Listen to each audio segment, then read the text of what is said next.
problem of handwritten digits classification using this neural network. Right, so we'll be building a neural network not from the scratch, but taking the help of libraries like TensorFlow and Keras. Keras is actually a wrapper on top of TensorFlow, right? It can also be used with PyTorch. This Keras can also be used with PyTorch, right? So TensorFlow is, you can say it's a Google library.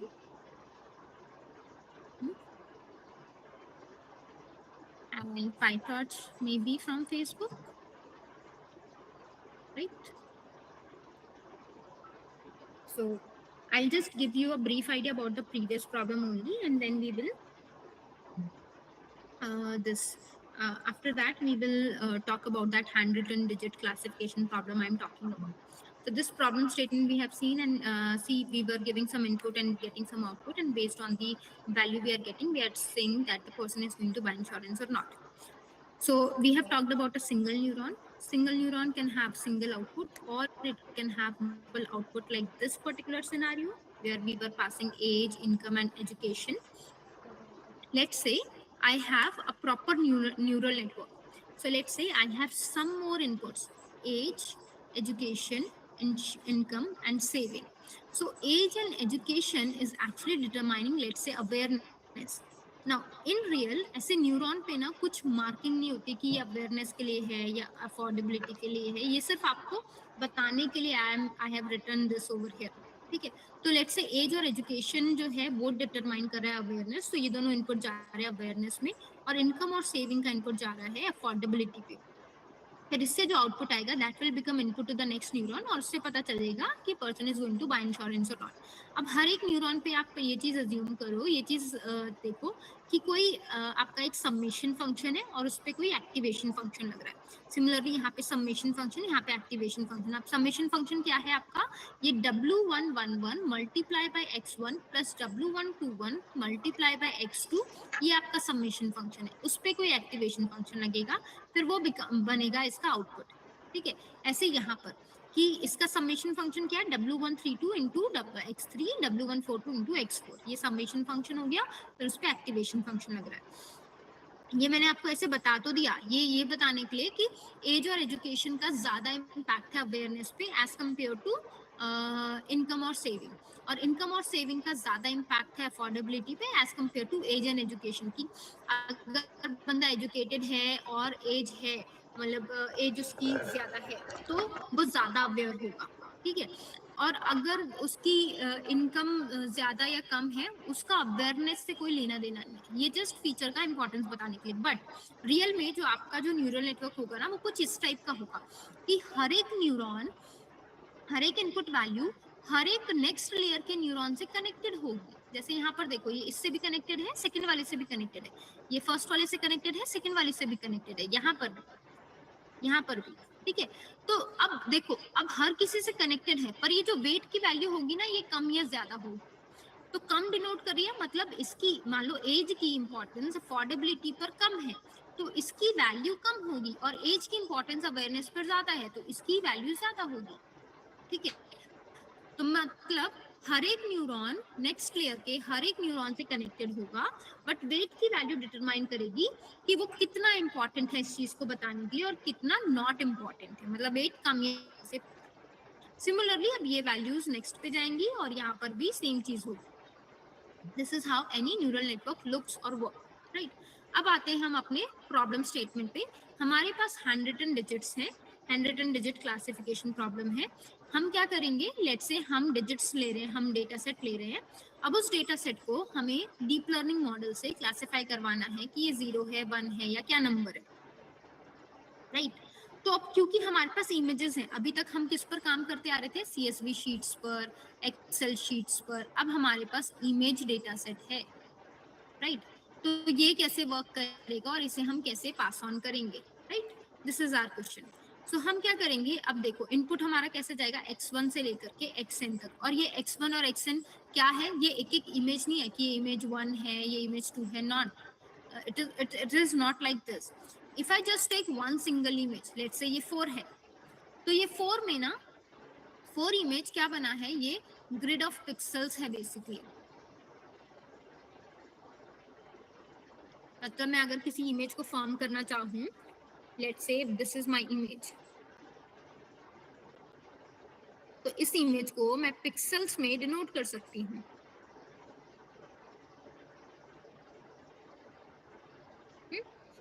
तो ये एक pixel हो गया, ये दूसरा pixel, तीसरा pixel, चौथा pixel, पांचवा, ये छठा। तो ये पिक्सल्स जा रहे हैं, फिर नेक्स्ट पिक्सल, ठीक है, ऐसे। ओके, अगर मैं इसका साइज बोलूं तो इसका साइज कितना है, इट इज 4/6। तो 4/6 मतलब इनपुट में कितनी वैल्यूज होंगी, 24 वैल्यूज। कैसे वैल्यूज आएंगी, ये हो गया x1 पहला हो गया, फिर दूसरा हो गया x2,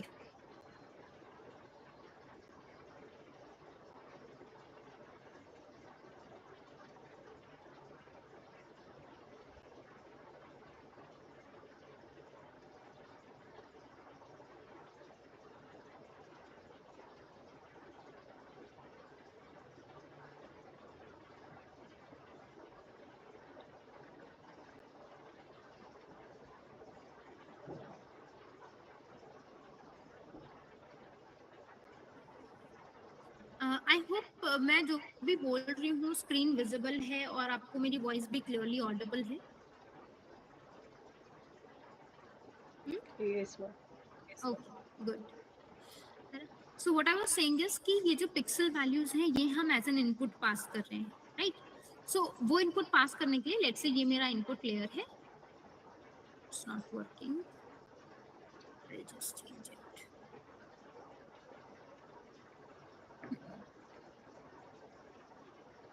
Again it's not working.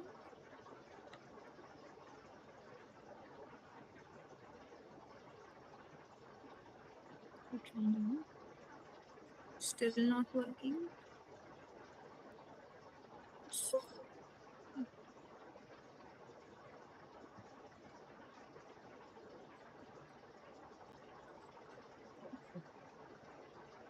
so I was talking about this particular image. तो जब इमेज पास किया गया ना, इमेज कैसे पास किया गया, इमेज के पिक्सल वैल्यूज पास किए गए हैं। तो ठीक है, हमने देखा था हमारा 4/6 का मैंने एक इमेज बनाया था, तो टोटल 24 इनपुट्स जाएंगे। तो पहले फर्स्ट रिकॉर्ड, फिर सेकेंड, फिर थर्ड एंड सो ऑन। अब वो ये तो बन गया मेरा इनपुट लेयर, राइट। उसके बाद में we are passing this as an directly, हमारे पास लेट से आउटपुट न्यूरॉन्स ही है डायरेक्टली, है ना। आउटपुट न्यूरॉन्स पे हर एक न्यूरॉन, अब क्योंकि मैं हैंड रिटन डिजिट क्लासिफिकेशन की बात कर रही हूँ, तो डिजिट्स क्लासिफाई करने के लिए मेरे पास आउटपुट कितने होंगे, 0 से लेकर के 9 तक, तो टोटल 10 क्लासेस होंगी। तो आउटपुट में I am going to have 10 neurons. हर एक न्यूरॉन हर एक डिजिट को बता रहा है। तो लेट्स से मेरा फर्स्ट न्यूरॉन बता रहा है 0, second 1, third 2 and so on. अब यहाँ पर ना ये वैल्यू आएगी 0 से 1 के बीच में, तो जिसकी वैल्यू ज्यादा है, सबसे ज्यादा, आई विल से कि वो वाला न्यूरॉन एक्टिवेट हुआ है। तो लेट्स से मैंने इमेज 4 पास करा, तो मेरा ये वाला न्यूरॉन एक्टिवेट हो गया एंड आई विल से इसकी वैल्यू ज्यादा है एंड आई विल से कि ये इमेज 4 की है, राइट। तो this is how my neural network is going to work. अब लेते हैं, लेट से अगर मैंने 2 फायर किया, 2 इमेज पास करा, तो मेरा ये एक्टिवेशन, ये वाला न्यूरॉन जो है वो एक्टिवेट हो जाना चाहिए। अब जो मैं इमेज ले रही हूँ ना, that's a grey scale image, grey scale image, right. उस इमेज की वैल्यू लाई करती है, ग्रे स्केल इमेज में जो पिक्सल वैल्यू होती है वो 0 से 255 होती है। 0 रिप्रेजेंट कर रहा है ब्लैक को, 255 रिप्रेजेंट कर रहा है व्हाइट को, right.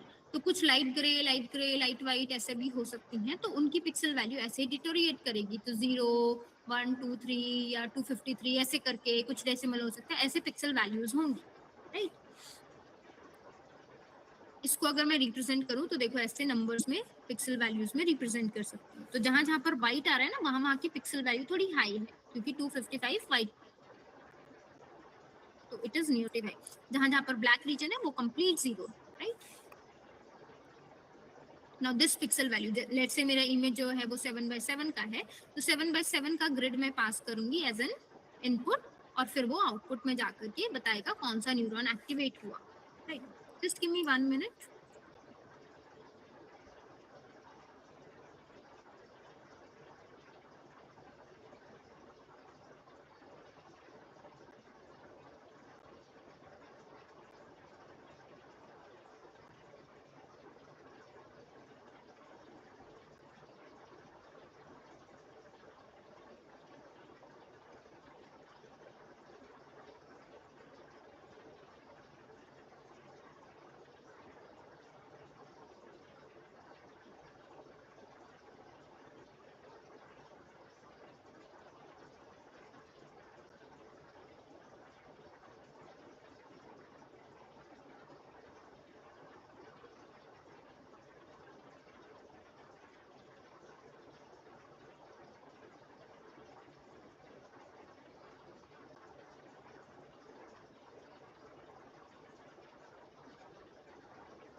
sorry for the interruption. So let's say I had an image of 28 by 28.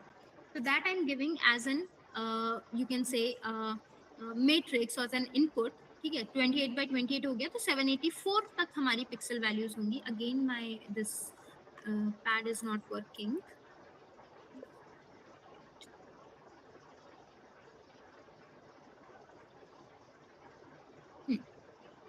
So 784 तक हमारी पिक्सल वैल्यूज जाएंगी and that will become that will become input to the my next output neuron. अब मैं जो अभी आपको करके दिखाऊंगी ना, that will be without hidden layer first. ठीक है, विदाउट हिडन लेयर, कि डायरेक्टली मैंने इनपुट दिया, सीधा आउटपुट न्यूरॉन पे उसका आउटपुट लिया, जो मैक्सिमम दे रहा है आई विल से कि ये एक्टिवेट हुआ. After that we are going to add some hidden layer as well. ठीक है, मैं एक हिडन लेयर करके बताऊंगी, आप और हिडन लेयर ऐड करके देखना. ठीक है, कि आउटपुट आपका इंक्रीज हो रहा है, डिक्रीज हो रहा है, या हिडन लेयर्स में number of neurons, let's say मैंने ले लिए 10, आप उसको 100 लेकर के देख लो, 50 लेकर के देख लो, है ना, एंड जस्ट सी कि आंसर आपका कैसे आ रहा है. ना, इसके लिए जो आपका कोड है ना, वो मैंने ऑलरेडी शेयर कर दिया है. You can just go to this day 3 folder. Everyone please go to this day 3 folder. यहाँ पे ना जो सेकंड फोल्डर है आपका, वो है neural network for handwritten digits classification. आप इसे ओपन करो डायरेक्टली. इसमें एक फाइल है आपकी IPYNB file.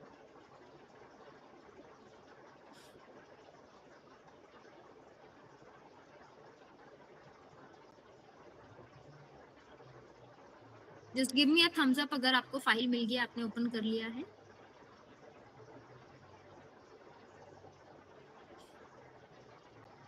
Okay. So see, in this thing, first of all, I'm installing TensorFlow. What happens is, जब भी आप वर्क कर रहे हो, whenever you are working in Python, तो जो बेसिक लाइब्रेरी है ना, लाइक pandas, numpy, matplotlib, क्योंकि जब भी आप कोई भी मशीन लर्निंग का काम या फिर आप वेबसाइट का काम भी कर रहे हो, स्क्रिप्टिंग का काम भी कर रहे हो, these are the very basic library जो कि प्री इंस्टॉल्ड होती हैं सिस्टम में. बट टेंसर फ्लो क्योंकि ये स्पेसिफिक हो गया कि अभी आप डीप लर्निंग, कोई न्यूरल नेटवर्क वाला काम करने जा रहे हो, राइट, तो वो ना आपकी प्री इंस्टॉल्ड नहीं होती, वो आपको पहले इंस्टॉल करनी पड़ती है. तो इंस्टॉल करने के लिए we have a command pip install TensorFlow. आप इसको रन करो. I have already installed it, तो ये रिक्वायरमेंट ऑलरेडी सेटिस्फाइड शो करेगा. आपके पास अगर इंस्टॉल्ड नहीं है तो it will start installing into your this IDE.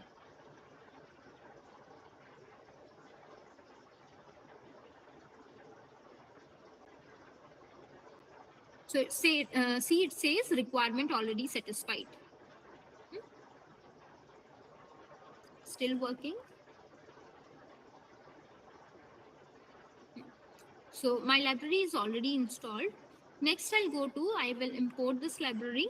I am also importing Keras from TensorFlow. I have told you कि मैं TensorFlow और Keras दोनों यूज करूंगी. अगर आप TensorFlow में डायरेक्टली लिखते हो ना, तो it will be quite complex. अगर आप Keras को एज अ रैपर यूज करोगे TensorFlow पे, तो कोड थोड़ा इजी हो जाएगा, राइट. तो हम Keras यूज कर रहे हैं. नेक्स्ट थिंग इज, मुझे लेट्स से वो इमेजेस प्लॉट करनी है, तो मैंने PyPlot भी इंपोर्ट करा है from matplotlib as PLT. Matplotlib inline, again I am just skipping this out. आप इसको कमेंट आउट कर दो या हटा दो, या फिर आप रहने भी दोगे तो भी कोई इश्यू नहीं है. numpy is NP. सिंस मैं इमेजेस की बात कर रही हूँ, इमेजेस क्या है, आपका 2D matrix kind of thing है. और मैट्रिक्स हम कैसे डील करते हैं, मैट्रिक्स हम डील करते हैं numpy एरेज के थ्रू. ठीक है, तो हमने numpy भी इंपोर्ट कर लिया, राइट. तो ये सारी लाइब्रेरीज इंपोर्ट करें हमने.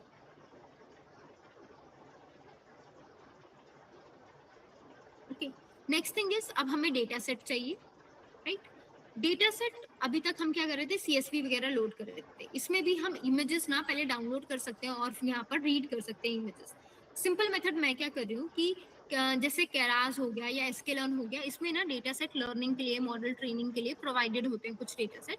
तो वही लर्निंग के लिए मैं Keras से MNIST डेटा सेट ले रही हूँ, जिसमें हैंड रिटन डिजिट्स है. ठीक है, I just click on the source. If not working, you can just find here Keras dataset MNIST.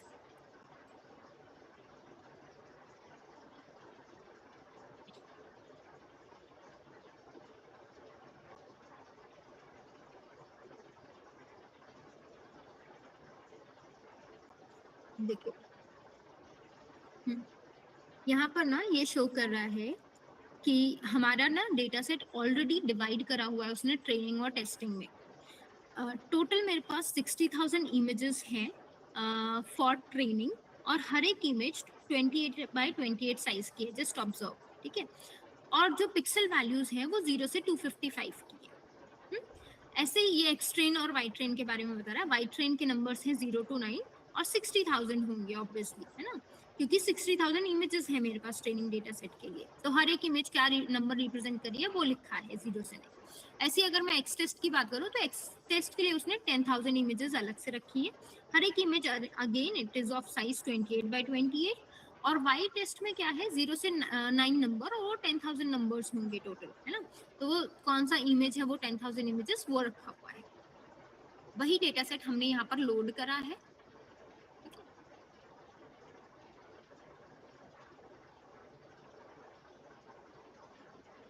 तो ये डेटा सेट मैंने लोड करके इसी तरीके से यहाँ पर स्टोर करा लिया, X train Y train X test Y test. इसको रन करते हैं तो it is getting loaded, downloaded. Okay, तो ये डाउनलोड हो गया है डेटा सेट। इसके बाद में if you just check the length of X train, अगर आपको वेरीफाई करना है you can just check the length of X train, it is 60,000। X test का चेक करोगे यू विल गेट 10,000, राइट। अगर मुझे किसी भी इमेज का शेप देखना है, मैंने चेक करा था वो 28 बाय 28 है, राइट। अब लेट्स से मुझे वो इमेज का शेप चेक करना है, तो what I can do is x train 0, मैंने कोई भी इमेज उठा ली, लेट्स से मैंने 0th इंडेक्स वाली इमेज उठाई है, अब मैं उसकी शेप चेक कर रही हूँ, तो शेप इज 28 बाय 28। अगर मैंने लेट्स से वो इमेज देखनी है, उसकी पिक्सल वैल्यूज देखनी है, तो I can simply write x train 0। If I just right here show data, यहाँ पर देखो उस इमेज की पिक्सल वैल्यूज आ रही है, जस्ट सी वो इमेज कैसे पिक्सल वैल्यूज है ना उस इमेज की 0th इंडेक्स पे, जो मेरी पहली इमेज है एक्स ट्रेन की, उसकी क्या पिक्सल वैल्यूज है वो शो कर रहा है, right. And you can observe कि ये 2D मैट्रिक्स है, कैसे ये स्टोर हुआ है। आप इसको थोड़ा सा ऊपर करोगे ना तो यूल सी कि यहाँ पर एक बिगर स्क्वायर ब्रैकेट है, जैसे 2D मैट्रिक्स बनता है, और उसके अंदर रोज बनती है। तो यहाँ पर ना टोटल 28 रिकॉर्ड्स होंगे, और हर एक 28 रिकॉर्ड्स के अंदर 28 वैल्यूज होंगी, है ना, क्योंकि मेरे इमेज का साइज 28 बाय 28 है। ऐसे ही नेक्स्ट वाला देखो, ठीक है, नेक्स्ट वाला you can actually count, you can see कि 28 पिक्सल वैल्यू है हर एक उसके अंदर। तो दिस इज हाउ, और लास्ट में देखो ये बिगर स्क्वायर ब्रैकेट क्लोज हुआ होगा, राइट। तो ये हमारा 2D मैट्रिक्स में ही स्टोर हुआ है, इसलिए हमें नंपाई की जरूरत है। अब लेट से मुझे कोई इमेज शो करनी है, अभी मैं 0th वाला देख रही थी ना, लेट से मैं जो वो 0 वाली इमेज ही देखनी है, तो I will write plt.matchshow xtrain 0 then plt.show। तो मुझे जो 0th उस पे इमेज थी ना वो दिख रही है, 0th इमेज पे ये जो इमेज है it seems like a 5, right. अगर मैं इसका वाई ट्रेन चेक करूँ, अब क्योंकि मैंने एक्स ट्रेन 0 का चेक करा है, let me check Y train of 0 only, so it is showing 5। तो जो इमेज वो 5 बनी हुई थी ना वाइट ट्रेन में, 5 लिखा हुआ है। Now don't run this cell, अभी स्केलिंग भूल जाते हैं हम, स्केलिंग क्यों कर रहे हैं। अभी आते हैं हम फ्लैटन करने पे। अभी फ्लैटनिंग की क्यों जरूरत है, if you remember this thing, this one, हम यहाँ पर जब इनपुट दे रहे थे ना ये इस मैट्रिक्स को, ये तो 2D मैट्रिक्स है ना, ये तो 2D मैट्रिक्स है जो हम इनपुट दे रहे हैं 7 by 7 या 28 by 28, पर हमको इसको इनपुट देना है as a 1D array, 1 dimensional array, right. तो हमें इस एरे को पहले फ्लैटन करना पड़ेगा, मतलब हमें इसको रीशेप करना पड़ेगा। अगर आपने नंपाई पढ़ा है you must be knowing there is a reshape function. Reshape function क्या करता है, एक डायमेंशन से दूसरे डायमेंशन में चेंज करता है। अब हमें इनपुट देना है तो that needs to be a 1 dimension, that needs to be a flatten array, it should not be a 2D array. तो हमें उसे फ्लैटन करना पड़ेगा। इस पर्टिकुलर रीजन के लिए हमने यहाँ पर क्या करा, xtrain डॉट रीशेप, ठीक है। हम एक्स ट्रेन को भी रीशेप करेंगे, एक्स टेस्ट को भी रीशेप करेंगे, क्योंकि दोनों का साइज 28 बाय 28 है, दोनों 2D मैट्रिक्स है, ठीक है। अभी शेप कैसे आता है कि पहले आपका काउंट लिखा होता है, फिर इमेज का साइज, तो 28 बाय 28 के बजाय वो होना चाहिए 784 का साइज, राइट। तो हमने लेंथ लिख दी और 28 बाय 28। सिमिलरली हमने एक्स टेस्ट के साथ भी करा और दोनों को एक नए वेरिएबल में स्टोर कर लिया, एक एक्स ट्रेन फ्लैटन बना दिया, एक एक्स टेस्ट फ्लैटन बना दिया, राइट। अब अगर मैं आपको एक्स ट्रेन फ्लैटन दिखाऊं सिर्फ, तो यहाँ पे अच्छा शेप आ रही है 784। अगर मैं पहला इमेज दिखाऊं आपको, तो it is showing this as a one dimension array. देखो एक स्क्वायर ब्रैकेट लिखा है और उसके अंदर ये सारी वैल्यूज आ रही है। It is now a one dimension, it is no more a two dimension, क्योंकि जो सब स्क्वायर ब्रैकेट बने हुए थे ना पहले जो मैंने आपको दिखाया था, it is not present now, it is only one single square bracket जिसके अंदर ये 784 वैल्यूज लिखी हैं। I hope this part is clear.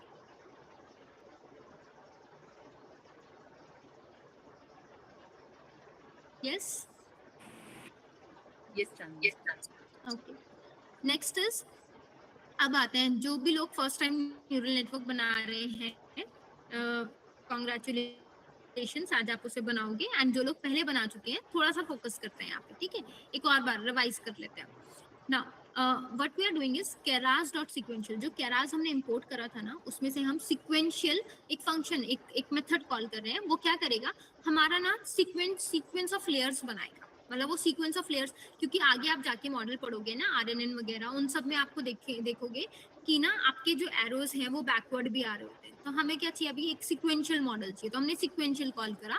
फिर keras.layers.dense, डेंस का क्या मतलब है, मेरा हर एक neuron in previous layer should get connected with every neuron in the next layer, ठीक है।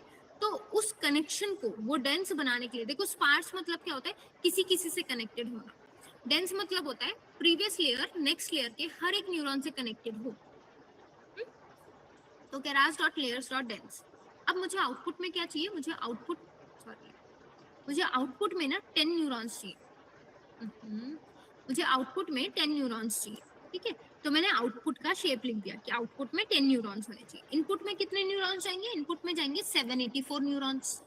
अब ये हम एज 784 नंबर नहीं पास कर रहे, 784 एक टप्पल पास कर रहे हैं।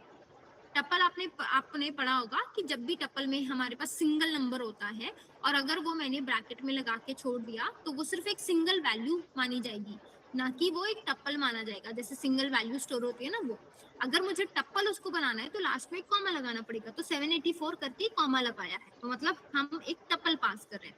फिर एक्टिवेशन फंक्शन, हमने एक्टिवेशन फंक्शन अभी सिग्मॉइड देखा था, तो that is what I am applying over here, ठीक है। तो इतना चीज रेडी करी हमने, अपना स्ट्रक्चर बताया कि ठीक है आउटपुट में 10 न्यूरॉन्स होंगे, इनपुट में 784 न्यूरॉन्स होंगे, एक्टिवेशन फंक्शन जो आउटपुट पे लगेगा वो मेरा सिग्मॉइड एक्टिवेशन फंक्शन लगेगा, राइट।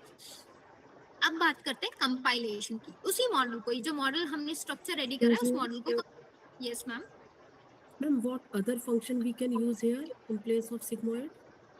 सिग्मॉइड के बजाय ना देखो, ये मैं चीज आगे भी डिस्कस करने वाली थी, जब भी हम हिडन लेयर्स की बात करते हैं, अभी हम एक्टिवेशन फंक्शंस की आगे बात करेंगे, राइट। हमारे पास ना बहुत सारे एक्टिवेशन फंक्शन है, जैसे कि tanh हो गया, रेल्यू हो गया, लीकी रेल्यू हो गया, है ना, ऐसे करके बहुत सारे हैं। जो आउटपुट में आपके मेनली यूज होते हैं ना, वो होते हैं सिग्मॉइड एंड सॉफ्टमैक्स। और जो आप हिडन लेयर्स पे यूज करते हो ना, वो होते हैं आपके रेल्यू या लीकी रेल्यू, इस टाइप के फंक्शन, या tanh। क्योंकि सिग्मॉइड वगैरह में प्रॉब्लम है आपका वो वैनिशिंग ग्रेडियंट वाला, तो हम ना उसको हिडन लेयर्स पर नहीं यूज करते, राइट। तो यहाँ पर अगर आपको यूज करना है तो आप सॉफ्टमैक्स यूज कर सकते हो या फिर सिग्मॉइड यूज कर सकते हो, राइट। क्योंकि हमारा आउटपुट लेयर है, ये फाइनल लेयर है, हमने और कोई हिडन लेयर बनाई नहीं है ना। ना उसके बाद में हम मॉडल को कंपाइल कर रहे हैं। कंपाइलेशन के टाइम पे हमने जो ऑप्टिमाइजर यूज करा वो एडम ऑप्टिमाइजर यूज करा। अभी एडम ऑप्टिमाइजर क्या कर रहा है, हमने बोला था कि हमारा जो एरर है ना वो बैकवर्ड प्रोपोगेट होता है, तो वेट्स ना वो एडजस्ट करता है। तो वेट्स एडजस्ट करने के लिए कोई मेथड तो होगा, दैट मेथड, और वो ऑप्टिमली हो सके, वो जल्दी हो सके, वो मेथड है लेट्स से एडम ऑप्टिमाइजर। जैसे हमने ग्रेडियंट डिसेंट मेथड पढ़ा था एम वैल्यू निकालने के लिए, ऐसे ही लेट्स से डब्ल्यू वैल्यू निकालने के लिए एडम ऑप्टिमाइजर है, उसको अपडेट कैसे करना है Adam optimizer will take care of, ठीक है। इफ वील हैव टाइम तो हम उसे भी डेप्थ में करेंगे, लेकिन अगेन जैसे ग्रेडियंट डिसेंट ने हमारा आधे घंटे से अराउंड 40 to 45 मिनट्स लिया था, एडम ऑप्टिमाइजर भी ऐसे ही लेगा। तो जस्ट थिंग कि हमारा वेट्स को एडजस्ट करने के लिए एडम ऑप्टिमाइजर है। देन लॉस में हमने मीन स्क्वायर एरर पढ़ा था। मीन स्क्वायर एरर आपका लीनियर रिग्रेशन में तो होता है, पर जब हम लॉजिस्टिक रिग्रेशन की बात करते हैं ना तो वहां पे बाइनरी लॉग लॉस होता है, वहां पे मीन स्क्वायर एरर नहीं यूज करते। ऐसे ही अब हमारे पास जो कैटेगरीज हैं, अगर मैं केरास लॉस फंक्शन दिखाऊं आपको, केरास लॉस फंक्शंस, लॉसेस, देखो कितने टाइप के लॉसेस दे रखे हैं यहाँ पे, हम जो यूज कर रहे हैं that is sparse categorical cross entropy, क्योंकि हमारा जो आउटपुट है ना उसमें 10 आउटपुट है तो वो स्पार्स हो गया, और कैटेगरी टाइप के, कैटेगरी हो गया 0, कैटेगरी 1, कैटेगरी 2, है ना, तो इसलिए हमने ना उसमें एक sparse categorical cross entropy method loss use करा। मैट्रिक्स में लेट्स से हम सिंपल एक्यूरेसी मैट्रिक्स पे जा रहे हैं, very simple to understand, right. Now अब हमारा मॉडल कंपाइल भी हो गया, मॉडल को ट्रेन कराना है अपने डेटा सेट पे। My data set is this एक्सट्रेन flatten और ये वाइट ट्रेन। जब मॉडल ट्रेन कराते हैं तो एक्सट्रेन वाइट ट्रेन देते हैं, तो हमारे पास जो एक्सट्रेन है हम फ्लैटन वाला एक्सट्रेन पास करेंगे और वाइट ट्रेन पास करेंगे। ईपॉक्स, अभी ईपॉक्स को आप आइट्रेशन समझ सकते हो लेटर ऑन, जब अगर कभी हमारे सेशंस होते हैं या आप डिटेल में जब भी पढ़ोगे ना, यू विल अंडरस्टैंड कि ईपॉक्स और आइट्रेशन में डिफरेंस होता है। अभी के लिए मान के चलो कि नंबर ऑफ आइट्रेशंस है कि 5 आइट्रेशंस किए मैंने, ठीक है। अब 5 आइट्रेशन में मेरी मॉडल की ट्रेनिंग एक्यूरेसी क्या आती है, देखो फर्स्ट उसने रन करना शुरू किया and accuracy is around 46,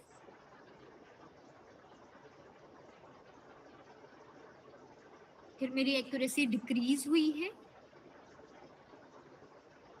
and again it is decreasing, और लास्ट में मेरी एक्यूरेसी आ रही है 41.72 समथिंग, राइट। इतनी कम एक्यूरेसी आ रही है न्यूरल नेटवर्क पर, although my data set is quite a large, right. तो प्रॉब्लम, एक जो प्रॉब्लम मैंने आपको यहाँ पर स्किप करवाया था, एक सेल जो स्किप करवाया था, that was the scaling one. अब आपको स्केलिंग की भी इंपॉर्टेंस समझ में आएगी। यू जस्ट सी कि आपका जो डेटा सेट है ना उसमें कुछ जो वैल्यूज एकदम 0 है और कुछ वैल्यू एकदम 255 के पास जा रही है, तो हमें इस पूरे डेटा को ना स्केल करना पड़ेगा, then only we can pass it to, चाहे वो मशीन लर्निंग मॉडल हो चाहे वो डीप लर्निंग मॉडल हो, तब हम उसको पास कर सकते हैं, राइट। तो स्केल करने के लिए ना, स्केलिंग के लिए देयर आर डिफरेंट मेथड्स। मैं सिंपल मेथड में क्या जा रही हूँ कि अगर मैं हर एक पिक्सल वैल्यू को उसकी मैक्सिमम वैल्यू से डिवाइड कर दूं, मैक्सिमम वैल्यू इज 255, तो हर एक value will be between 0 and 1, एक तरीका है, ऐसे कर सकते हैं हम, राइट। अब मैं उसे फ्लैटन करती हूँ और आपको एक्सट्रेन फ्लैटन दिखाती हूँ। Now, my this array is flattened, and you observe the value that every value lies between 0 and 1. See, right?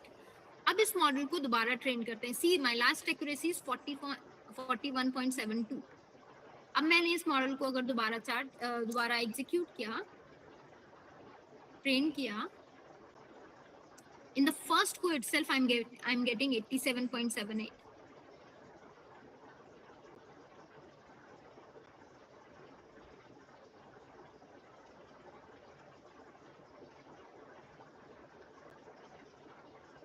And in the last I'm getting 92.55. This is my training accuracy. Let's see my testing accuracy as well. तो testing के लिए evaluation में मैंने एक्सटेस्ट, flatten और Y test डाला,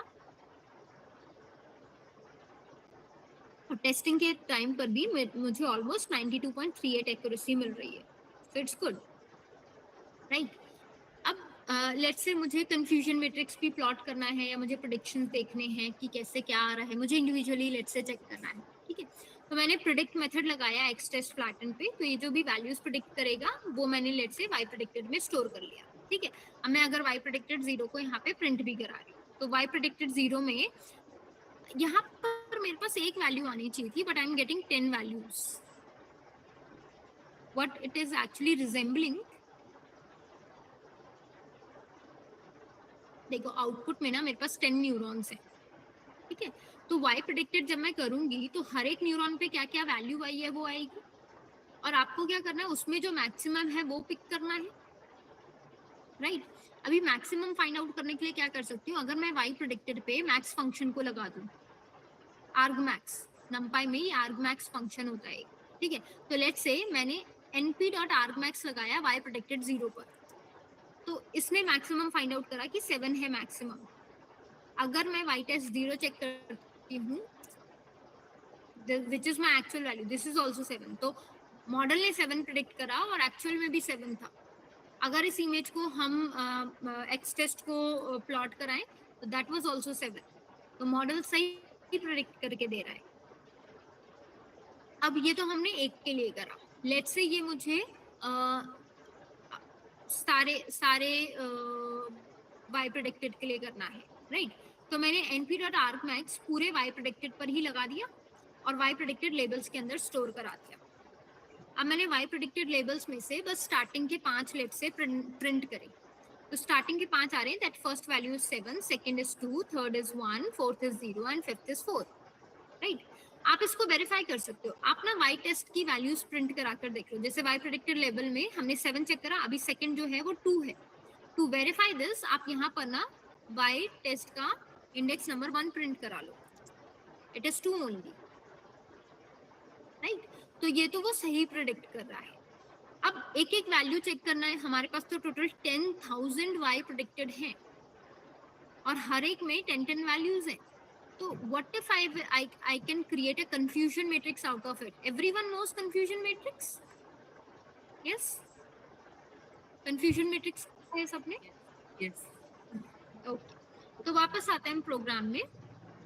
Now I am creating confusion matrix. Labels में मैंने y test डाल दिया, prediction में मैंने y predicted labels डाल दिया। तो actual और predicted values दोनों हैं, उसको प्रिंट कराया। इसको थोड़ा कलरफुल बनाने के लिए ना we can take the help of heat map from Seaborn library।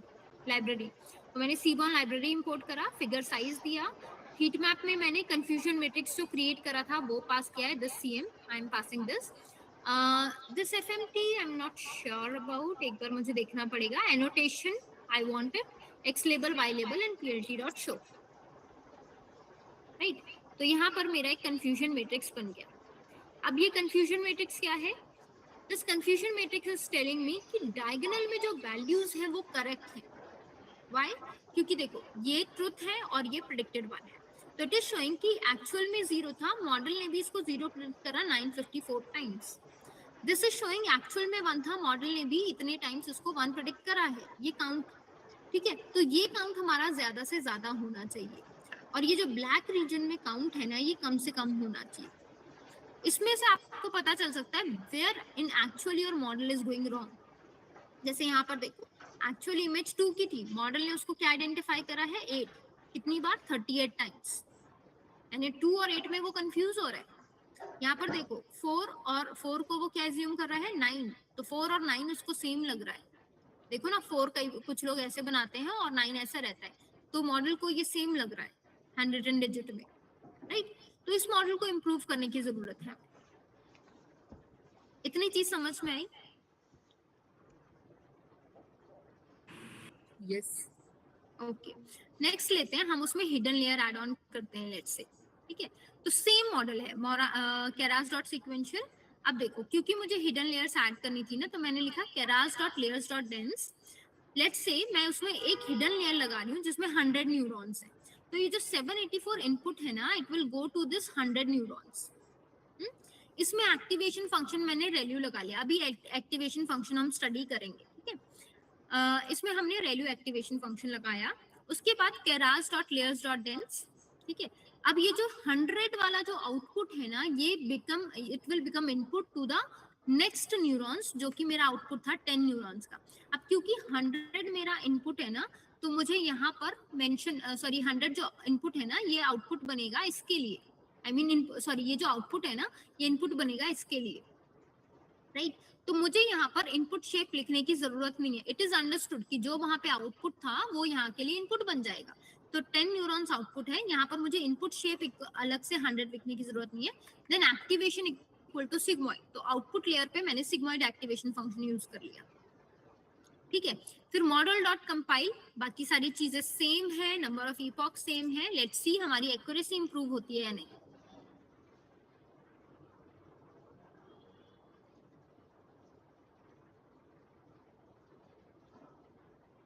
Last में हमारी जो एक्यूरेसी थी यहाँ पर, दैट वाज 92.55। यहाँ पर देखते हैं कितनी आ रही है। यहाँ पर 92.55 हमारी सेकेंड आइट्रेशन पर ही क्रॉस हो चुकी है।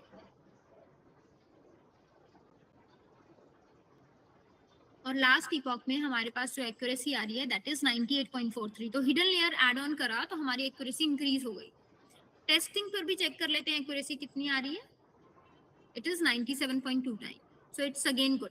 बट इसका ये मतलब नहीं है कि आप जितनी मर्जी हिडन लेयर्स ऐड ऑन करते जाओ और उसमें बहुत सारे न्यूरॉन्स लगाते जाओ, क्योंकि जस्ट थिंक अगर आपने बहुत सारी हिडन लेयर और बहुत सारी न्यूरॉन्स लगा दिए हिडन लेयर में, तो आपकी प्रोसेसिंग स्पीड कितनी स्लो हो जाएगी, राइट? और हो सकता है ना कि ओवरफिटिंग इशू हो जाए, मॉडल लर्न करने के बजाय में मॉडल मेमोराइज कर ले, है ना? तो ये चीज हम हिट एंड ट्रायल मेथड से, ड्रॉप आउट रेगुलराइजेशन मेथड से डिसाइड कर सकते हैं, है ना? और फिर हम किसी एक नंबर पे आ सकते हैं कि अच्छा इतने पे हमें गुड रिजल्ट मिल रहा है।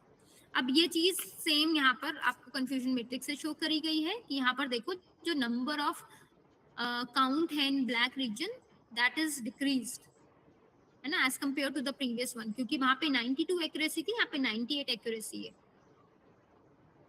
अब यहाँ पर एक और सेम चीज है, देखो जैसे मैंने आपको फ्लैटन करना बताया था कि हमने रीशेप फंक्शन से, नमपाई के रीशेप फंक्शन से फ्लैटन किया था, राइट? हम यहाँ पर एक और चीज है, हम ना केरास में भी फ्लैटन का ऑप्शन होता है, तो पहले से फ्लैटन करने की जरूरत नहीं है जब हम लेयर बना रहे हैं sequential layer, and that time also we can use this flatten function. Input shift दे देंगे 28/28, तो वो अपने आप 784 बन जाएगा, राइट? अब लेयर्स जब बना रहे डेंस लेयर, अब क्योंकि यहाँ पे 100 न्यूरॉन्स मुझे नेक्स्ट बनाने थे, राइट? तो और इनपुट दे रहे थे 784 का, तो अब वो लिखने की जरूरत नहीं है, क्योंकि जो भी यहाँ पे इनपुट दिया है ना that will become input here, और ये 100 न्यूरॉन्स का आउटपुट, एक्टिवेशन फंक्शन वैल्यू, फिर 10। यहाँ पे इपॉक्स बढ़ा दिए, तो इपॉक्स बढ़ा के भी यू कैन सी कि क्या एक्यूरेसी आ रही है, may be accuracy increase. Last में हमारे पास यहाँ पे कितना आया था, 98.43। तो यहाँ पर आप चेक कर सकते हो कि 10th इपॉक में, मतलब 10 इपॉक्स में आपकी नंबर ऑफ एक्यूरेसी कितनी है। तो हमने आइट्रेशंस बढ़ा दी हैं बेसिकली।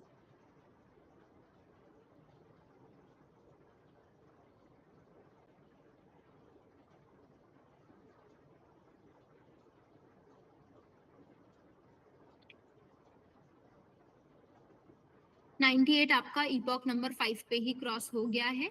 आप जैसे ही ऊपर जाओगे, मतलब 7 पे 98.96 हो चुका है, एंड 10th पे यू मे बी, हाँ 8th पे हम 99 पे पहुंच चुके हैं, राइट? तो एक्यूरेसी हमारी इंप्रूव हो रही है, नंबर ऑफ आइट्रेशंस बढ़ा दिए तब भी। बट आपको ओवरफिटिंग का ध्यान भी रखना होगा, तो आपको वो hit and trial method, drop out regularization, वो सारी चीजें चेक करनी होगी। And once see, at last we are getting 99.37 accuracy or testing data set for 97.75, right? So this is how, like, this was the very basic artificial neural network. I hope आप लोगों को कुछ idea लगा होगा इससे. If this part is clear, we can move to the next topic, or if you have any query, please ask. Yes, class. Okay. मेरे को So, सिर्फ हम्म, फ्लैटन का एक कॉन्सेप्ट बस थोड़ा समझना था अच्छा कि अच्छा हाँ थोड़ा सा मतलब कि अच्छा, देखो कि हम अगर मेरे पास कोई इमेज है और वो मुझे एज एन इनपुट देनी है, तो वो डायरेक्टली ना इमेज एज एन इनपुट नहीं जा सकती, राइट?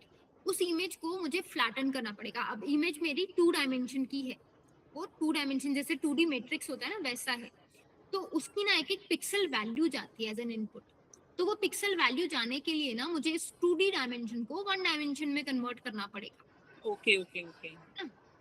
और ये जो पिक्सल ये जो मैट्रिक्स मिलता है, these are the pixel values corresponding to the colors that has been mentioned given in the क्योंकि ग्रे स्केल इमेज है ना, तो हमारे पास सिर्फ एक ही, वो आप ये कह सकते हो एक मैप है जिसमें वैल्यूज लाई कर रही है 0 से 255। अगर आरजीबी होती तो हो सकता है आप उसको ग्रे स्केल में कन्वर्ट करते। अगर आरजीबी लेते तो आपके पास 3 मैप होते, 3 फीचर मैप होते, तीनों में वैल्यूज होती, मतलब एक आर वाला होता, रेड वाला होता जिसमें वैल्यूज होती पिक्सल 0 से 255, फिर एक ग्रीन वाला होता 0 से 255, फिर एक होता ब्लू वाला 0 से 255।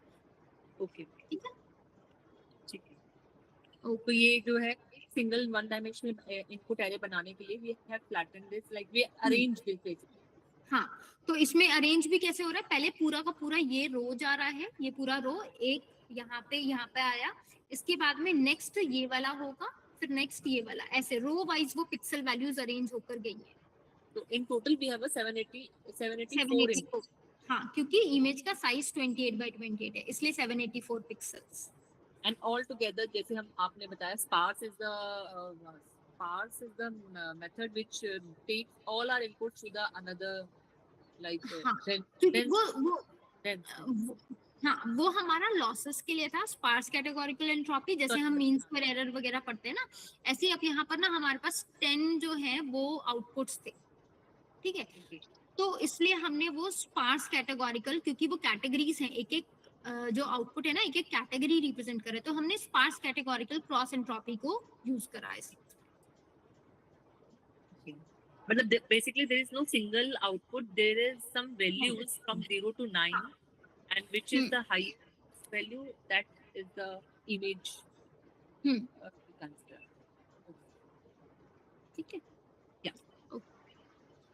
अब एक चीज है कि since we have very less time, ठीक है, तो हम ये कर सकते हैं, या तो हम एक्टिवेशन फंक्शन स्किप करके क्लस्टरिंग स्टार्ट कर सकते हैं, या फिर हम एक्टिवेशन फंक्शन ही करते हैं और that will get covered in some 15 minutes, है ना, और फिर हमें क्लस्टरिंग कट डाउन करना पड़ेगा। What do you say? Fine, I think clustering we can do on our own. आप एक बार मतलब जो एक्टिवेशन फंक्शंस है इसकी वर्किंग एक्सप्लेन कर दो, मुझे लगता है if everybody agree with me. I don't know because there are so many faculties present in the group, so you all can give your suggestions what you want to go with the activation functions or want to start clustering. और एक और चीज है, अगर हमारे पास Ma'am, both so of course yeah, is we all not want to do this possible. but time won't allow us to cover everything क्योंकि हमारा logistic रह गया था। अच्छा, एक और चीज है, हाँ, लॉजिस्टिक कवर किए बिना I can not start ANN, तो वो मुझे कवर करना है because it's a middle, it's kind of Yes. the which has been used in mid sigmoid function is nothing but it's all that. Yes. हाँ, and another thing, अगर मैं सिर्फ activation function कर रही हूँ तो I add some more topic, जैसे हमने इपॉक की अभी बात करी, तो हम बैच ग्रेडियंट डिसेंट या फिर इस टाइप के टॉपिक्स कर सकते हैं, क्योंकि एक्टिवेशन फंक्शन थोड़ा जल्दी खत्म हो जाएगा। So now you decide. All of you please, Sandeep sir, Pratima ma'am है और डॉक्टर एसटी वाईपे है।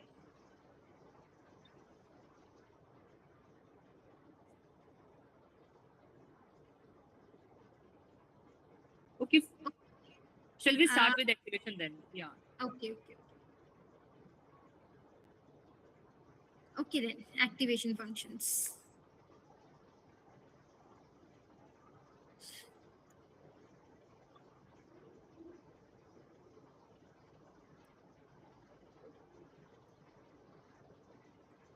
I'll directly come to this part जिसमें हमने sigmoid, हाँ, फॉर एग्जाम्पल जब हम स्ट्रेट लाइन बना रहे थे, this problem statement was already discussed, इसलिए मैंने वो सारी चीजें स्किप करी हैं। I am directly coming to this part जिसमें हम एक प्रॉब्लम स्टेटमेंट डिस्कस कर रहे थे, whether the person will buy insurance और नॉट गिवन दिस एज। तो जब हम स्ट्रेट लाइन बना रहे थे ना, we can also convert that into a step function, जो हमारा जो हम प्रॉब्लम स्टेटमेंट की 0 है या 1 है, अगर हम ये लेके चल रहे इधर 0 और 1, नथिंग इन बिटवीन, तो that is nothing but a step function. This is one thing. Another is, जैसे यहाँ पर अभी स्टेप फंक्शन ना आपका इस टाइप की प्रॉब्लम स्टेटमेंट में वर्क नहीं करेगा। जस्ट थिंक कि अगर मैंने यहाँ पे एक्टिवेशन फंक्शन लगाया तो मेरा जो आउटपुट न्यूरॉन है या तो वो 0 देगा, या तो वो 0 देगा या वो 1 देगा। अभी आप किसको डिसाइड करोगे कि कौन सा न्यूरॉन आपका एक्टिवेट हुआ है ना? तो जब भी आपकी इस टाइप की प्रॉब्लम स्टेटमेंट है तो उस टाइम पे आपका जो स्टेप फंक्शन है वो फेल हो जाएगा, कि मैंने आउटपुट न्यूरॉन पे स्टेप फंक्शन लगा दिया। अब क्या होगा कि वो आउटपुट न्यूरॉन या तो 0 देगा या 1 देगा। अभी मल्टीपल प्लेसेस पे 0 है, मल्टीपल प्लेसेस पे 1 है, how you are going to decide कि कौन सा न्यूरॉन एक्टिवेट हुआ है, राइट? तो step function will not go with this kind of problem statement. Another thing, हमने सिग्मॉइड फंक्शन यूज करा था। सिग्मॉइड फंक्शन लगाने से हमारी प्रॉब्लम स्टेटमेंट सॉल्व हो रही थी कि जिसकी वैल्यू हाई आ रही है वी विल से कि वो हमारा न्यूरॉन एक्टिवेट हो रहा है, राइट? नेक्स्ट, सिग्मॉइड फंक्शन का ये फॉर्मूला था 1 divided by 1 plus e raise to the power minus z, right? But sigmoid में एक तो ये सिग्मॉइड है, ठीक है, अनदर इज tan h भी होता है, क्योंकि सिग्मॉइड आपको वैल्यू देता है 0 से 1 के बीच में. आई विल डिस्कस की प्रॉब्लम क्या है, तब हम दूसरे एक्टिवेशन फंक्शंस पर आएंगे. सिग्मॉइड आपको 0 से 1 के बीच में ही वैल्यू दे रहा था. Let's say I want a bigger range. I don't want the value between 0 and 1. I want the value between -1 to 1. If I want a bigger range, I can go with the tan h function. ठीक है. tan h का formula क्या है? e raised to the power minus z minus e raised to the power minus z. ये formula आपको याद करने की जरूरत नहीं है. सिमिलरली आपको सिग्मॉइड का फॉर्मूला याद करने की भी जरूरत नहीं है. All these work is happening by using the by taking the help of sklearn और TensorFlow. ठीक है. अब ये चीज हो गया. Next thing is using sigmoid in output layer. All other places try to use tan h. आप ये कर सकते हो, but दोनों में ना एक प्रॉब्लम है, that is vanishing gradient. Issues with sigmoid or tan h is vanishing gradient problem. Now what is this vanishing gradient? और क्यों हम इसको हिडन लेयर्स पर नहीं यूज कर रहे हैं?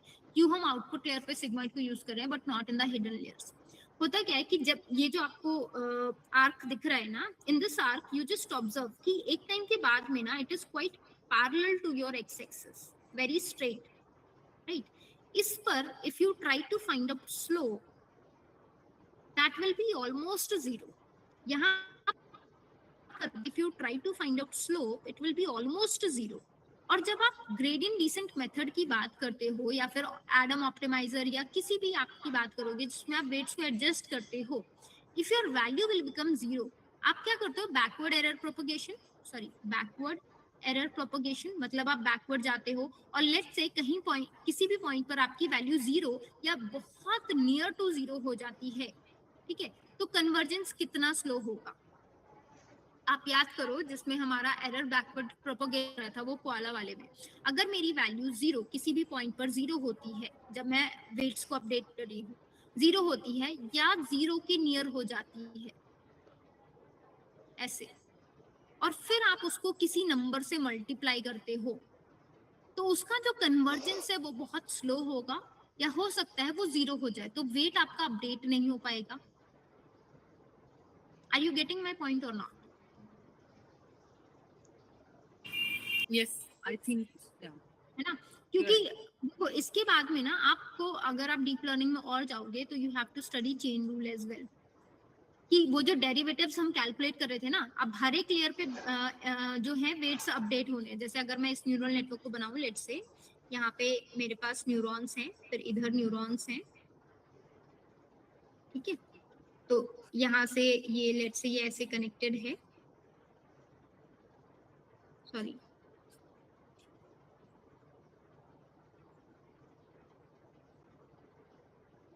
ऐसे करके ये कनेक्टेड है मान लो. तो यहाँ पर अगर वेट एडजस्ट होगा तो इधर भी अपडेट होना है, तो वही वो जो डेरिवेटिव है चेन रूल है, वो चेन रूल होते हुए जाएगा, मल्टीप्लिकेशन होगा. तो वो जो मल्टीप्लिकेशन में अगर मेरा वेट कहीं पर भी जीरो या नियर टू जीरो हो जाता है, बहुत ज्यादा स्मॉलेस्ट वैल्यू हो जाती है, तो वो वैल्यू कन्वर्ज होने में, अब उस वेट को अपडेट होने में ना, या फिर ये आइट्रेशन जब दोबारा होगा, जब फॉरवर्ड पास होगा, तो अब मेरी वेट की वैल्यू बहुत ही छोटी है, वो जो कन्वर्जेंस होगा वो बहुत स्लो हो जाएगा. ठीक है, उस चीज को, उसी को कहते हैं वैनिशिंग ग्रेडियंट प्रॉब्लम, कि ये जो स्लोप है ना वो ऑलमोस्ट जीरो बन गया या नियर टू जीरो बन गया, है ना. तो इस चीज को ओवरकम करने के लिए, ये जो वैनिशिंग ग्रेडियंट प्रॉब्लम है, इस चीज को ओवरकम करने के लिए we have some other functions, जैसे रेल्यू. एक तो ये कंप्यूटेशनली बहुत इजी है, अगर आपको फॉर्मूला याद हो इसका सिग्मॉइड का, तो it is 1 divided by 1 plus e raise to the power minus z. और यहाँ पे देखो फॉर्मूला रेल्यू का, ये क्या बोल रहा है कि जब भी आप कोई वैल्यू दो तो उसमें जीरो मैक्सिमम है या वो वैल्यू मैक्सिमम है, वो फाइंड आउट करो और उस वैल्यू को लिख दो. मतलब अगर आप कोई पॉजिटिव वैल्यू दोगे इस फंक्शन में तो वो उसको एज इट इज रखेगा, बट अगर आप कोई नेगेटिव वैल्यू दोगे तो it will make this as zero. तो ये फंक्शन देखो ऐसे ही वर्क कर रहा है कि कोई भी पॉजिटिव वैल्यू दे रहे हो उसको एज इट इज रख रहा है, आपने कोई नेगेटिव वैल्यू दी तो उसको जीरो बना दे रहे हैं. ठीक है, तो कंप्यूटेशनली यहाँ पे कंप्यूटेशन करना और यहाँ पे कंप्यूटेशन करना बहुत इजी है. मतलब ये डिफिकल्ट है आपका, सॉरी ये डिफिकल्ट हो जाएगा आपका और ये इजी हो जाएगा. पहली चीज तो ये. दूसरी चीज, आपका जो वैनिशिंग ग्रेडियंट का प्रॉब्लम था वो यहाँ पे रिजॉल्व हो चुका है, बट वो प्रॉब्लम यहाँ पे आकर हो सकता है. क्योंकि यहाँ पर भी तो it is almost straight parallel to your X axis, right. तो ये एक चीज हो गया। इस चीज को ओवरकम करने के लिए we have a leaky ReLU function. Leaky ReLU वो क्या करता है, ये जो जीरो से मैप करने के बजाय में वो क्या करता है, उसको एक छोटे नंबर से मल्टीप्लाई कर देता है। तो जब भी कोई पॉजिटिव वैल्यू आएगी उसको वो एज इट इज रखेगा, जब भी कोई नेगेटिव वैल्यू आएगी वो उसको 0.1 से मल्टीप्लाई कर देगा, राइट। तो हमारा ग्राफ कुछ इस टाइप का हो जाएगा। तो यहाँ पर अब वो एक्सिस पैरेलल नहीं हो रही, राइट, पैरेलल नहीं हो रही, तो वैनिशिंग ग्रेडियंट की प्रॉब्लम नहीं होगी। इसलिए हिडन लेयर्स पर आपका यूज होता है दिस लीकी रेल्यू, या फिर आप रेल्यू फंक्शन को यूज कर लो, जैसे मैंने हिडन लेयर पे रेल्यू को यूज करा था, राइट। या फिर आप tan h को भी यूज कर सकते हो। tan h में इतनी वैनिशिंग ग्रेडियंट की प्रॉब्लम नहीं है जितनी आपकी इसमें है, सिग्मॉइड में है, राइट। नाउ इन फंक्शंस को अगर आप इंप्लीमेंट करना चाहते हो तो I will share the code with you, right. बहुत सिंपल है, या फिर एक बार एक देख लेते हैं, राइट, बाकी यू कैन ट्राई ऑन। हाँ, एक और फंक्शन जो मैंने यहाँ पे नहीं मेंशन करा है ना, let's discuss that as well. That is let me just write somewhere softmax. Sorry to interrupt you. I just want to understand the जो back propagation की हम बात कर रहे हैं, is this be has been taken care in the program, I mean coding itself? मतलब जो हमारे optimizers हैं वो मतलब back propagation अपने आप उसमें adjust हो रही है। Yes, जो हम एडम ऑप्टिमाइजर की बात कर रहे हैं, एडम ऑप्टिमाइजर की, वो बैकवर्ड एरर प्रोपगेशन कर रहा है, मतलब वो एरर्स को, वो वेट्स को अपडेट कर रहा है ना। और इसका एक बार वर्किंग बताएंगे आप? मतलब इनपुट आ रहा है, they are giving you some output और there is a layer in between, then it will pass it to another layer, final output. अब मुझे इसका एक बार वर्किंग देखना है कि बैक प्रोपगेशन में वेट्स जो है जब अपडेट होते हैं तो how it will again start from initial, फिर कैसे वापस जाके वो उसको करते हैं। ठीक, एक मिनट आप मुझे बस कुछ 5-7 मिनट्स दो। मैं एक काम करूंगी, मैं आपको पहले इपॉक्स के बारे में बताती हूँ, ठीक है, उससे आपको आइडिया लगेगा, and after that I will discuss chain rule, ठीक है। Now what I was talking about softmax is, softmax क्या करता है, सॉफ्टमैक्स ना प्रोबेबिलिटी में आंसर देता है। मतलब जब आप सारी वैल्यूज को सम करोगे ना, मान लो आउटपुट में 10 न्यूरॉन्स हैं, तो जब उन सारे न्यूरॉन्स पे जो वैल्यूज आएंगे अगर आप उनका सम करोगे ना, दैट विल बी 1। तो वो ना प्रोबेबिलिटी निकाल करके देता है कि किसकी प्रोबेबिलिटी हाई है। तो आप सॉफ्टमैक्स को भी यूज कर सकते हो, मतलब it is like your sigmoid only, लेकिन वो आउटपुट न्यूरॉन्स पे जो वैल्यूज देता है ना, वो प्रोबेबिलिटी के टर्म्स में लिखता है। जैसे अभी यहाँ पर आपने सारी वैल्यूज को अगर सम भी करा ना, यहाँ पर जो हम ले रहे थे एग्जांपल, जैसे ये वाला, अगर आप सबको सम करोगे ना यहाँ पे, सॉरी इट इज हियर, अगर आप इन सबको सम करोगे, ये जो आंसर आ रहा है that will not be 1, but softmax के केस में इन सब वैल्यूज को सम करोगे दैट विल बी 1, तो वो प्रोबेबिलिटी के टर्म्स में देता है आपको, ठीक है। तो that is softmax activation function, right. तो कई जगह वो भी यूज होता है, it depends on your problem statement, आप क्या लगाना चाहते हो, राइट। नेक्स्ट, अब मैं इपॉक्स पर आती हूँ डायरेक्टली, और हाँ वी हैव टाइम, इपॉक्स पर आते हैं। इम्प्लीमेंटेशन आई एम स्किपिंग, कि एक्टिवेशन फंक्शन आप डायरेक्टली फंक्शन का नाम लिखोगे तो वो बैकएंड पे करके दे देगा, and formula I have already shown you, तो वो फॉर्मूला आप लिख करके खुद से एक्टिवेशन फंक्शन भी क्रिएट कर सकते हो, राइट। अब आते हैं हम इस पे इपॉक्स पर, तो हमारे पास लेट्स से हम जो बात करते हैं ना, stochastic gradient descent, batch gradient descent, mini batch gradient descent, ये तीनों टर्म्स हम समझेंगे, राइट। तो मान के चलो मेरे पास एक डेटा सेट है जिसमें एरिया, बेडरूम्स और प्राइस है, इसमें टोटल 6 सैंपल्स है। मेरा जो मशीन लर्निंग मॉडल वर्क कर रहा है वो कुछ इस तरीके से वर्क कर रहा है कि इसमें W1 into area, W2 into bedrooms और बायस है, ठीक है। तो मतलब एरिया के साथ में W1 मल्टीप्लाई हुआ, बेडरूम के साथ में W2 मल्टीप्लाई हुआ, एक बायस ऐड करा और उसे मल्टीप्लाई, और वो करने के बाद में we are getting the price, ठीक है। This is how my model is working. अब इसमें हम वैल्यूज कैसे पास करते हैं, पहला जो आइटरेशन होगा W1 W2 bias, let's say initially मैंने तीनों की वैल्यूज 1 ले ली है, हमें किसी रैंडम वैल्यू से स्टार्ट करना था, मैंने 1 से स्टार्ट कर लिया। अब क्या होगा मेरा जो पहला सैंपल है, पहला जो रो है, वो गया, ठीक है, उसमें एरिया बेडरूम मल्टीप्लाई करा, बायस मल्टीप्लाई ऐड ऑन करा और कुछ आंसर आया। मेरे पास एक्चुअल आंसर ये था, पर यहाँ से भी मुझे कुछ आंसर मिलेगा, ठीक है। वो आंसर लेट से मेरा ये आया, ये मेरा आंसर आया and this was my actual answer, this was my predicted answer. तो मैं क्या करूंगी इस केस में I am trying to get the error, I am trying to I will actually find out the error. तो यहाँ क्या होगा, प्राइस में से मेरा जो प्रेडिक्टेड प्राइस है, एक्चुअल प्राइस में से प्रेडिक्टेड प्राइस को माइनस कर दूं, स्क्वायर कर दूं, तो ये मेरा एरर 1 आया। ऐसे करके मेरे पास टोटल 6 सैंपल्स है, ठीक है। तो मैं सबके केस में एरर निकालूंगी, तो नेक्स्ट टाइम मुझे एरर 2 मिलेगा, ठीक है।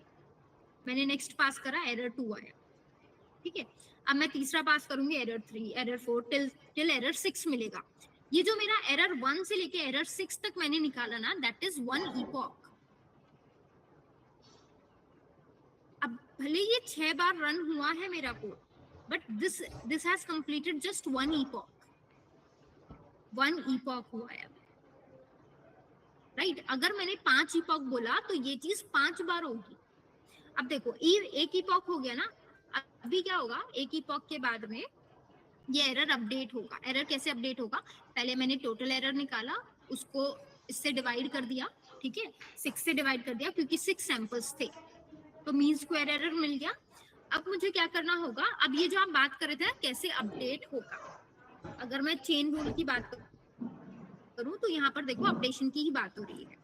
मेरा नेक्स्ट वैल्यू कैसे अपडेट होगा, नेक्स्ट वेट कैसे अपडेट होगा, तो W1 minus learning rate into partial derivative of MSC with respect to W1। तो मतलब अगर मुझे W1 एक्टिवेट करना है, जो हमने ये किसके लिए निकाला था हमने, डायरेक्शन के लिए, if you remember, yes, from yesterday's session. Learning rate, the gradient gradient, हाँ, ग्रेडियंट डिसेंट, ठीक है। तो मेरा W1 एक्टिवेट हुआ, ठीक है। सिमिलरली अब ये मीन स्क्वायर एरर ये कहाँ से आया, ये अभी हमने कैलकुलेट करा है, ठीक है। ऐसे ही देखो, यहाँ से हमें एक वैल्यू मिली, similarly I will calculate W2 and B as well, ठीक है। तो अब जो मैंने इनिशियली W1 W2 और B को 1 1 1 लिया था, अभी मेरा W1 W2 और B ये है, राइट। अब मेरा इपॉक 2 चलेगा, अभी सेकेंड आइट्रेशन, तो ये बैकवर्ड ये हुआ, मेरा वेट्स एडजस्ट हुए, अब दूसरा पास होगा इपॉक का, ठीक है। तो अब दूसरे इपॉक में देखो M की वैल्यू, ये W1 की वैल्यू, ये W2 की वैल्यू और ये B की वैल्यू। अब ये पहला गया, राइट, एरर 1 निकाला, फिर दूसरा जाएगा, ऐसे करके 6 एरर्स निकलेंगे, तो ये सेकेंड इपॉक पूरा होगा। सेकेंड इपॉक के बाद में फिर वही चीज होगी, तो जितने इपॉक्स आपने मेंशन करे उतनी बार ये चलेगा, उतनी बार आपके वेट्स और ये बायस एडजस्ट होंगे, ओके। एडजस्ट होने के बाद में you are going to get answer. इतनी चीज क्लियर हुई कि कैसे ये चीज फॉरवर्ड या बैकवर्ड पास हो रहा है। Yes yes yes. अब देखो, ये तो हुआ, इसी को कहते हैं हम बैच ग्रेडियंट डिसेंट, कि हम क्या कर रहे हैं, हर एक इपॉक में हर एक सैंपल को पास कर रहे हैं, पूरे जितना भी ट्रेनिंग सैंपल है। तो अब मान के चलो अगर 1 लाख या 1 मिलियन सैंपल हुए और आपने मान लो 10 इपॉक्स कर लिए, तो 10 इपॉक्स में वो हर एक इपॉक में उतने मिलियन सैंपल्स जाएंगे, एरर निकलेगा, it will be time taking process, yes, है ना।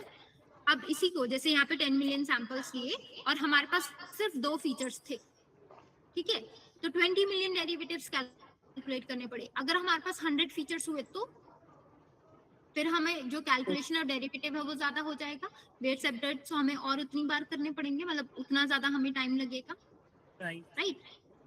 क्योंकि फीचर्स का मतलब है हर एक फीचर के साथ में W1 एक वेट एसोसिएटेड है, W1 W3, तो 100 फीचर है तो W100 तक चला जाएगा, है ना। तो उस चीज को ओवरकम करने के लिए हम क्या कर सकते हैं, हम अगर रैंडमली किसी डेटा ट्रेनिंग सैंपल को पिक कर ले, मान लो हमने इसे पिक करा, 10 मिलियन सैंपल में से इसे पिक करा और एरर निकाल लिया। अब जो एरर आया ना, तभी के तभी हमने वेट एडजस्ट करा, मतलब मैंने उन 10 मिलियन में से एक सैंपल लिया और वेट एडजस्ट करा, दिस इज कॉल्ड एज। और फिर जैसे एरर आया, अभी नेक्स्ट मान लो 5 इपॉक है, तो 5 बार क्या होगा, रैंडमली हम किसी डेटा पॉइंट को पिक करेंगे और एरर निकालेंगे, फिर वेट एडजस्ट करेंगे, फिर थर्ड इपॉक, फिर फोर्थ इपॉक, फिर फाइव्थ इपॉक, तो हर एक इपॉक में एक एक सैंपल ले रहे हैं, उसको हम कहते हैं स्टोकैस्टिक ग्रेडियंट डिसेंट। तो बैच ग्रेडियंट डिसेंट तो बड़ा स्मूथ जाएगा क्योंकि हमने सारे सैंपल्स को लिए थे। स्टोकैस्टिक ग्रेडियंट डिसेंट का ग्राफ ऊपर नीचे जाएगा क्योंकि हम रैंडमली डेटा पॉइंट पिक करते जा रहे हैं, हर एक इपॉक में एक एक डेटा पॉइंट पिक करते हुए जा रहे हैं। ठीक है, अगेन ये भी टाइम टेकिंग हो सकता है जब हमारा डेटा सैंपल बहुत बड़ा है, तो एरर कन्वर्ज होने में, एरर को कम होने में बहुत टाइम लग सकता है। तो इसकी जगह हम क्या कर सकते हैं, इसकी जगह हम mini batch stochastic gradient decent ले सकते हैं। अब ये क्या होगा, इसमें हम रैंडमली मान लो हमने कहीं पे मेंशन नहीं है, अच्छा मैं ये वैसे ही बता देती हूँ फिर आपको, शायद मैंने इमेज में नहीं डाला। तो हम क्या करेंगे कि हम ना एक बैच रैंडमली, मतलब instead of taking a single point, single data point, हम एक बैच उठाएंगे रैंडमली और उसको पास करेंगे और फिर एरर निकालेंगे। एरर आया, वेट एडजस्ट करेंगे, नेक्स्ट इपॉक चलेगा, नेक्स्ट इपॉक में फिर से एक random set of data points लेंगे, not a single data point, random set of data points लेंगे और फिर एरर निकालेंगे। इस तरीके से इट विल वर्क। तो इसमें थोड़ा टाइम कम लगेगा आपका as compare to your stochastic gradient descent. ठीक है, यस, ओके। अब एक काम करते हैं, पहले एक्टिवेशन फंक्शंस का एक बार इम्प्लीमेंटेशन देख लेते हैं। और इफ आई सी कि मुझे कहीं पर दिस चेन रूल अगर मुझे मिल जाता है तो, आई एम नॉट श्योर मैंने इस प्रेजेंटेशन में रखा है नहीं रखा है, I will just try to find out.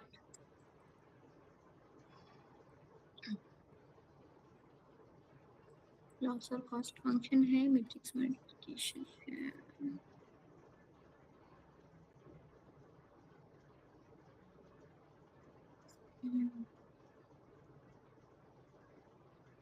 probably I'm not having it currently, so it's like जो हमने अभी बैच ग्रेडियंट में डिस्कस करा है ना, ये कुछ वैसा सही है कि वो वेट्स एडजस्ट होते हैं, राइट? बस वो पिक्टोरिकली मैं आप लोगों को दिखाना चाह रही थी। I'll just see if I can find something online.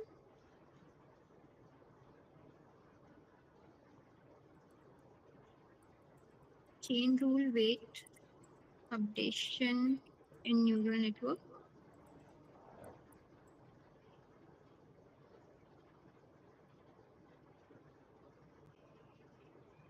हाँ, ये एक पिक्चर शो कर रहा है कि हमारे पास जो भी वेट आएगा and it shows it in a better way कि जो डेरिवेटिव हमने यहाँ पर निकाला, अभी नेक्स्ट जो है, अब ये u1 के रिस्पेक्ट में, मतलब partial derivative of u1 with respect to x1, फिर हम प्रीवियस लेयर पर जा रहे हैं। तो देखो partial derivative of h with respect to u1, this is your chain rule, है ना? This is how your activation, your this weight is getting adjusted. अभी सेम इसका x2 का जा रहा है टू दिस न्यूरॉन, तो यहाँ पर पार्शियल डेरिवेटिव कैसे निकल रहा है, partial derivative of u1 with respect to x2, मतलब ये जो प्रीवियस वाला जो आपका रहा है ना, उसके रिस्पेक्ट में आप निकाल लो u1 का। ऐसे अब यहाँ पर जाओगे तो नाउ u1 का h का u1 के रिस्पेक्ट में आ रहा है। सिमिलरली दिस इज हाउ आपका जो वेट है ना वो एडजस्ट होता जाएगा।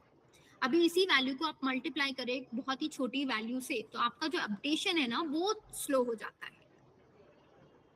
ठीक है, यहाँ पे ये मल्टीप्लिकेशन भी शो कर रहा है। देखो अगर कोई भी एक वैल्यू आपकी बहुत नियर टू 0 हो गई ना, तो आप मल्टीप्लाई कर रहे हो प्रीवियस वाले से नेक्स्ट वाले को, तो उस कन्वर्जेंस की मैं बात कर रही हूँ कि that will be very slow.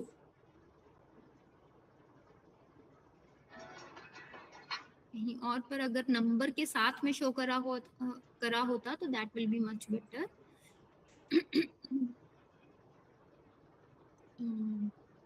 Unfortunately I can't find it right now. हाँ, बट ऐसा ही कुछ वर्क करता है। ठीक है, I'll just share the code of activation functions and this chain rule as this stochastic gradient descent as well. Activation function में बस वही है।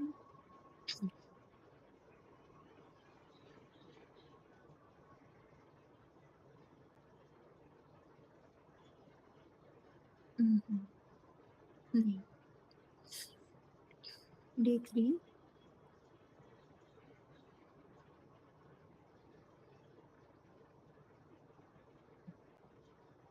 So now you will show us the stochastic this.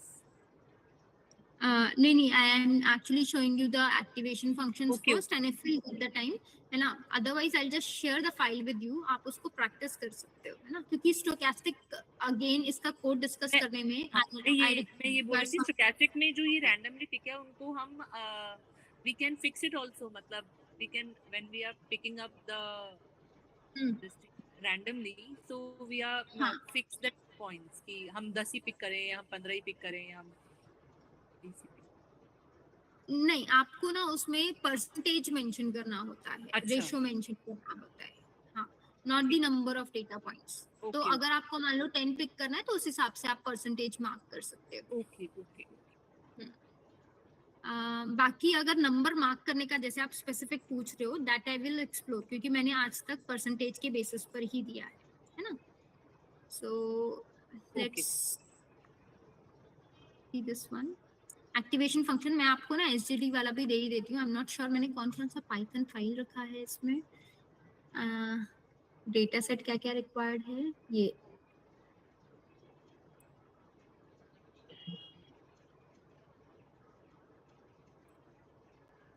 GD and SGD I'm sharing with you. तो batch gradient descent actually वो मैंने as an exercise रखा हुआ था, तो I will share the question with you. You can try it by yourself. Mini stochastic gradient descent, यहाँ पे GD और SGD का कोड लिखा हुआ है. एक्टिवेशन फंक्शन हम डिस्कस कर लेते हैं. एक्चुअली हमारे पास टाइम सिर्फ 5 मिनट बचा हुआ है और एक्टिवेशन फंक्शन उतनी देर में कवर हो जाएगा.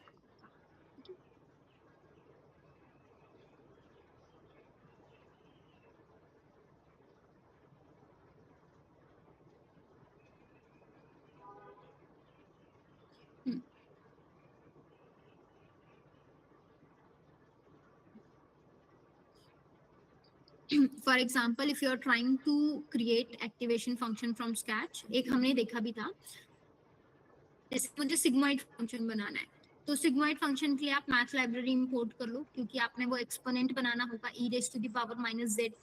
तो उसके लिए now if I'm creating function by myself, I'll write this def sigmoid x, right? Return करते वक्त में या तो आप एक काम कर सकते हो, एक वेरिएबल बनाओ, उसके अंदर वैल्यू स्टोर करा लेना, ये जो भी फॉर्मूला आप लिख रहे हो, फिर उस वेरिएबल को रिटर्न करा लेना, या आप डायरेक्टली फॉर्मूला लिख के भी रिटर्न करा सकते हो, राइट? तो मैंने लिखा 1 divided by 1 plus math dot exponent raised to the power minus z. z के बजाय क्योंकि मैं x वेरिएबल ले रही हूँ ना, तो मैंने यहाँ पर x लिख दिया. अगर आपने z लेना है, आप z लेकर के कर लो, देयर इज नो प्रॉब्लम. अब मैंने जब sigmoid कॉल करा, let's run this function. Now I'm calling sigmoid function with 100, let's say. If it executes,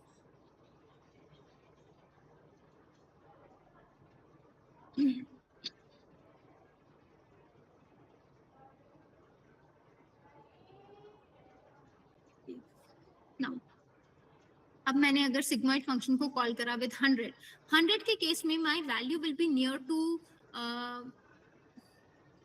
a positive number or a negative number. Sorry, 0 से 1 के बीच में होता है ना, तो it will be near to 1 or near to 0. If I'm passing a positive number, the value will be near to 1 or near to 0. Like near to 1. E to the power minus 100 पे like goes to. देखो simple सी चीज है, जब भी हम कोई positive number देंगे तो my sigmoid function will map it near to 1, और जब भी हम कोई नेगेटिव नंबर देंगे it will map it to near to a 0. ठीक है, जैसे मैंने सिग्मॉइड 1 दिया, the value is near to 1. When I give sigmoid minus 56, the value अब ये 4.7 दिख रहा है, बट यहाँ पर नोटिस करना e raised to the power minus 25 भी है, into 10 raised to the power minus 25 लिखा हुआ है, means the value is near to 0. ऐसे ही मैंने sigmoid 0.05 दिया, since it's a positive value, my value is near to 1, right? अब tan h का क्या फॉर्मूला था? man dot exponent x minus man dot exponent minus x. I mean it was basically e raised to the power minus x, e raised to the power x minus e raised to the power minus x divided by e raised to the power x plus e raised to the power minus x, right? तो same वही function बनाया and then we are calling that function with different numbers, right. -56 दिया तो -1 कर दिया, क्योंकि इसका range होता है -1 से 1 के बीच में। 50 दिया तो 1 दे रहा है, tanh 1 दिया तो again it's a positive number. Similarly you can create ReLU. अब रेल्यू आपका कंप्यूटेशनली बहुत ही यू कैन से इजी है। ये मैं बार बार इसलिए बोल रही हूँ क्योंकि लेट्स से अगर आगे जाके आप CNN पढ़ते हो तो CNN में एक जो आपका लेयर होता है, जब आप कॉन्वोल्यूशन लेयर बनाते हो ना, तो उसमें एक पर्टिकुलरली आप रेल्यू फंक्शन भी अप्लाई करते हो, ताकि आपका उसको एक तो ये चीज हो गया कि आपको लीनियर को नॉन लीनियर में कन्वर्ट करना है। अगर नॉन लीनियर में कन्वर्ट करना है तो आपको कोई एक्टिवेशन फंक्शन लगाना होगा। अभी कौन सा एक्टिवेशन फंक्शन लगाए जो कि कंप्यूटेशनली कम टाइम लगे, ठीक है। तो इसलिए हम यहाँ पे ना रेल्यू फंक्शन का यूज करते हैं। तो मैक्स ऑफ 0, x लिख दिया। अब आप -100 लिखोगे, -100 बड़ा है या 0 बड़ा है? 0 बड़ा है, तो आंसर विल बी 0। ऐसे ही है, मैंने 8 पास करा तो 8 बड़ा है या 0 बड़ा है? 8 बड़ा है तो 8, तो मतलब पॉजिटिव नंबर में हमेशा पॉजिटिव वैल्यू, नेगेटिव नंबर में 0 दे दिया। ऐसे ही लीकी वैल्यू क्रिएट करा। लीकी वैल्यू में क्या होता है, 0.1 से मल्टीप्लाई कर देते हैं, ठीक है। और फिर यहाँ पे चेक करते हैं कि 0.1 से अगर मल्टीप्लाई करा तो वो नंबर बड़ा होगा या x बड़ा होगा। तब नंबर पास करके देखते हैं। अगर मैंने -100 दिया तो 0.1 अगर मैं x को मल्टीप्लाई कर दूं वो नंबर बड़ा होगा या -100 बड़ा होगा? आंसर नहीं दे रहे आप तो। -10, ये वाला नंबर बड़ा होगा ना, सॉरी। और मैंने 8 पास करा, इट्स अ पॉजिटिव नंबर, तो 8 दे देगा as an output. So this is how activation functions you can create. एक जो टास्क मैं आप लोगों को दे रही हूँ, क्योंकि मैंने सॉफ्टमैक्स का थोड़ा सा आइडिया दिया है आप लोगों को, तो what you can do is later on you can try implementing softmax function as well. Okay, so this was all about like deep learning part from my side, क्योंकि हमारा सेशन छोटा था, हम ज्यादा कुछ डिस्कस नहीं कर पाए। But I hope next time जब हमारे सेशंस होंगे तो हम एडवांस टॉपिक्स करेंगे। Thank you everyone. Thank you, Chandni. Thank you so much for this informative sessions on deep learning. I hope it will definitely benefit all of the participants who are there. Since we are in the last session of our workshop and just ending the workshop, so I really just want to request among out of the participants who are there can give their feedbacks, can say something about their impression of workshop, anything.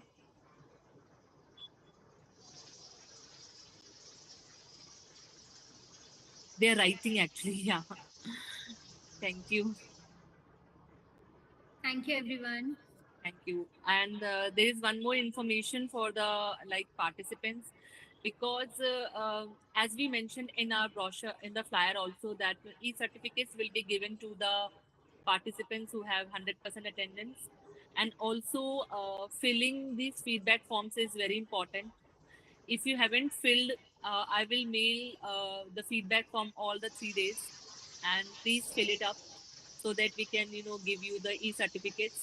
Mention your name and your university from which you are affiliated properly, which you want us to be printed on e-certificates.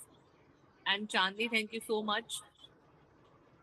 The all your sessions are really, and especially also Dr. Sandeep is also present in this. Both of you are fantastic and make our workshop really a success. Thank you, ma'am. Thank you so much. Thank you, ma'am.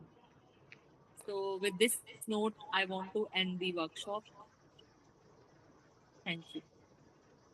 Okay. Thank you everyone. Bye-bye. Bye. Thank you, Thank you, ma'am. ma'am. Thank you, ma'am. Thank you.